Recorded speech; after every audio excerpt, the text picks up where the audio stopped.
Superman Legacy is less than 2 months away from production, and now we have heard that David Corenswet tried on Henry Cavill's suit.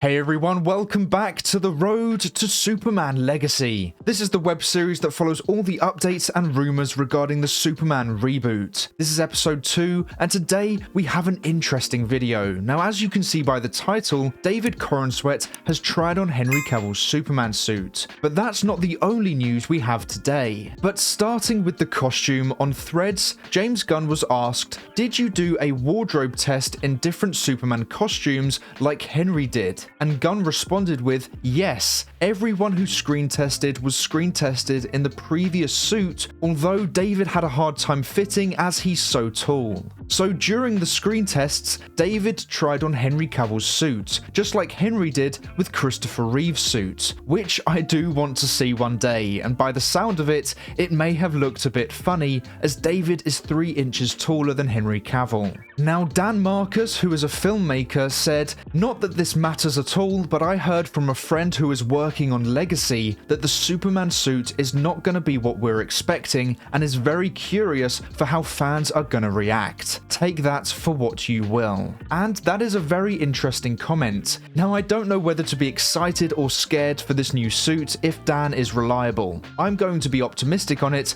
but that is interesting to hear. Now, to be honest, I don't think fans are expecting any one type of costume. It seems like DC fans have a variety of predictions for the suit. My only request is no underwear on the outside of the costume. I've said it many times, but I think it looks very silly and outdated for a modern day Superman movie. But what do you think the costume will look like? Do you think it will be similar to Henry Cavill's costume with a higher quality feel and no trunks? Or do you think it will be similar to Christopher Reeve's costume with the trunks and a cheaper look to it? Let me know in the comments below. Now let's move on to the cinematography of Superman Legacy. James Gunn has confirmed that Henry Braham will be the cinematographer for the movie. Now, Henry has worked with James Gunn before with comic book movies like Guardians of the Galaxy 2 and 3 and The Suicide Squad, but he has also been the cinematographer for The Flash. Now, personally, I think those have looked worse with every movie released. I thought Guardians of the Galaxy 2 and 3 had some really great visuals, but I thought The Suicide Squad and The Flash looked far worse. They both looked quite flat, and they had some cool shots, but overall, I'm not the biggest fan of that visual style he used in both of those movies. Hopefully, with Superman Legacy, the visuals can be brought back to Guardians of the Galaxy 2 quality. Personally, visuals are so important to a movie. If it doesn't look nice, then the story will lose its appeal for me. I have to be invested visually to love the movie. It's why I appreciate films like The Batman. That story really took its time, and if the visuals were poor, then I would have got bored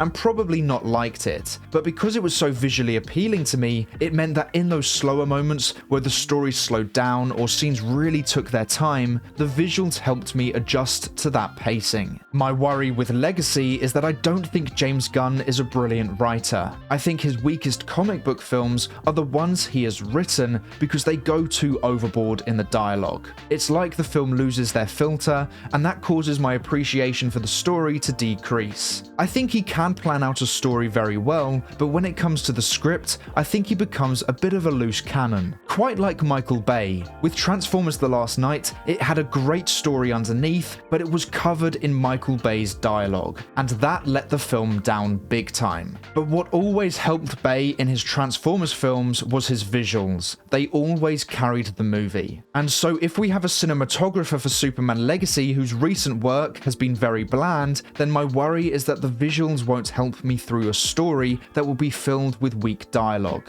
And this is all just based on my previous experiences with James Gunn and Henry Braham's work. I'm not saying Legacy will be like that, but I do have a fear that neither will help the other in certain situations. But they did work together on Volume 2, and for the most part, that looked great and had a good script. So they have proven they can work well together, but my issue is with the evolution of their work. Specifically their DC work. I feel they have both worked far better for Marvel than DC. I've made it clear that I'm not going to blindly love or blindly hate anything the DCU does. Just because I'm excited for Legacy doesn't mean I'm going to love everything it does, and just because I don't agree with some of their decisions doesn't mean I'm going to hate on everything they do. So this isn't some form of biased hate towards the movie. I want this to be the best Superman film ever, and as a fan, I am here to discuss, theorize, and speculate. I do have concerns about Legacy, but I am concerned about it because I care about this film and because I'm excited for it. However, I do think the lack of quality and visuals do have fair explanations for them. My issue with Guardians of the Galaxy Volume 3 was that when they arrived on Earth 2.0, it looked extremely bland, but that was on purpose to make it look like a generic bland planet. In the Suicide Squad, that had some cool visuals, but also some very flat-looking scenes like in the prison and the final battle.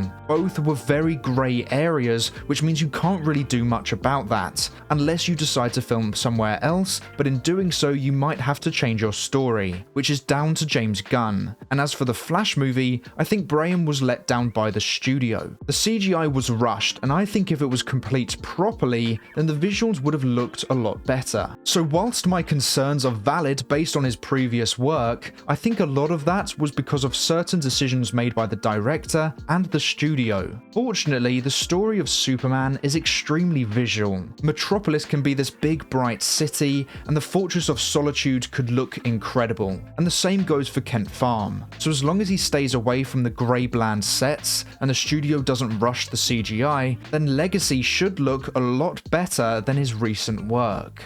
Now, the final update is regarding Lex Luthor. The previous actor to play Luthor was of course Jesse Eisenberg, who was a very controversial take. Some loved him, and others absolutely hated him. And now we have Nicholas Hoult as our new Lex Luthor, but Jesse Eisenberg recently revealed he gave some advice to Hoult, simply saying, "Don't watch me," which I think is a hilarious piece of advice. He clearly knows how controversial his take was, but I think this is actually really great advice for two reasons. Firstly, Jesse Eisenberg was going for a very unique take in terms of mannerisms, because that is the key difference. His motivations are very similar to the classic Lex Luthor, but the way he approaches it in terms of the way he talks and moves is a very unique take. And secondly, because of that, every Lex Luthor should bring something new to the table. Forge your own version of the character and don't try and copy another version. So the advice is actually very, very good. But so in today's second episode of The Road to Superman Legacy, we have covered David Corenswet trying on Henry Cavill's costume, the cinematographer for Superman Legacy, and advice for Nicholas Hoult. Which piece of news was the most interesting to you? Let me know in the comments below. But that is all for today's video. Thank you so much for watching. Please make sure to like and subscribe